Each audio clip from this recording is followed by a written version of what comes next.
بسم الله الرحمن الرحيم والشمس وضحاها والقمر إذا تلاها والنهار إذا جلاها والليل إذا يغشاها والسماء وما بناها والأرض وما طحاها ونفس وما سواها فألهمها فجورها وتقواها قد أفلح من زكاها وقد خاب من دساها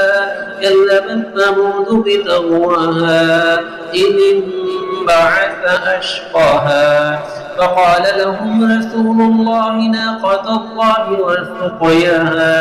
فكذبوه فعقروها فدمدم عليهم ربهم بذنبهم فسواها ولا يخاف عقباها.